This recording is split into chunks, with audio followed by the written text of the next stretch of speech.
Sebagai orang Indonesia, sadarkah kalian kalau makanan orang Jawa kebanyakan rasanya manis?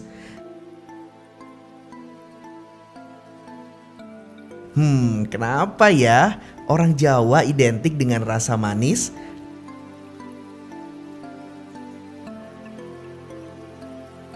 Dalam seri buku Tempo yang berjudul Antropologi Kuliner Nusantara, Ekonomi, Politik, dan Sejarah di Belakang Bumbu Makanan Nusantara, dijelaskan bahwa rasa manis dalam kuliner Jawa dikaitkan dengan banyaknya suplai gula di Jawa pada masa kolonialisme dulu. Alasan tersebut juga diperkuat dari buku Semerbak Bunga di Bandung Raya karya Hartono Kunto yang terbit pada tahun 1982. Pada tahun 1830, ketika itu Belanda sedang menjajah Indonesia, Gubernur Jenderal Van der Bosch yang berkuasa di Hindia Belanda atau sebutan untuk nama negara Indonesia kala itu memberlakukan sistem tanam paksa.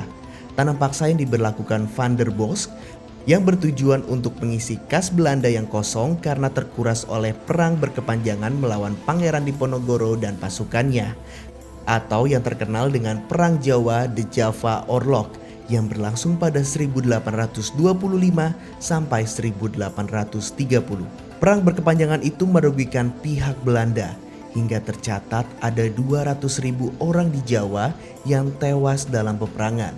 Diperkirakan ada 8.000 prajurit Eropa yang terbunuh dan 7.000 prajurit yang direkrut Belanda di Nusantara juga tewas.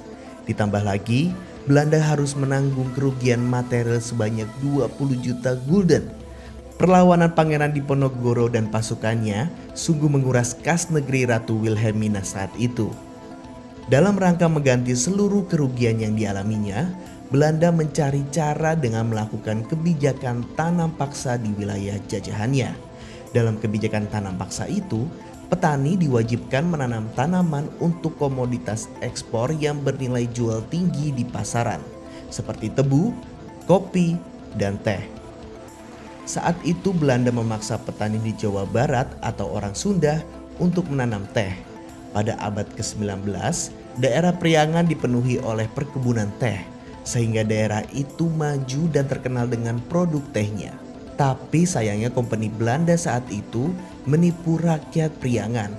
Daun teh unggulan yang berkualitas tinggi itu mereka ekspor. Lalu mereka menyisakan gagang tehnya untuk para rakyat Priangan. Kemudian itulah yang membuat rakyat Priangan mengira bahwa itulah teh yang sebenarnya. Lalu berbeda dengan Jawa Barat, di Jawa Tengah dan Jawa Timur, petani dipaksa menanam tebu. Orang Belanda menyadari kalau lahan di sana baik untuk ditanami padi dan tebu. Mereka memaksa rakyat di sana untuk menanam lahan-lahannya dengan komoditas ekspor tersebut. Selama kurang lebih 9 tahun kultur stelsel itu berlangsung, 70% sawah diubah menjadi perkebunan tebu. Di samping itu, didirikan juga pabrik gula di Jawa Tengah dan Jawa Timur demi memaksimalkan hasil produksinya. Untuk menghasilkan produksi secara besar-besaran, ada sekitar 1 juta petani tebu dan 60.000 buruh pabrik yang dipekerjakan oleh Belanda. Orang Belanda kemudian mengadakan eksploitasi yang berlebihan hingga membuat rakyat di Jawa mengalami kelaparan. Mereka kesulitan untuk memenuhi kebutuhan pangan karena tidak ada lagi lahan yang menghasilkan bahan makanan. Semua perkebunan dipenuhi dengan tanaman tebu. Lalu karena itulah yang membuat orang Jawa akhirnya menjadikan alternatif tanaman tebu itu untuk bertahan hidup. Semua olahan masakan akhirnya dibuat dengan menggunakan perasan air tebu sehingga masyarakat Jawa sangat akrab dengan rasa manis.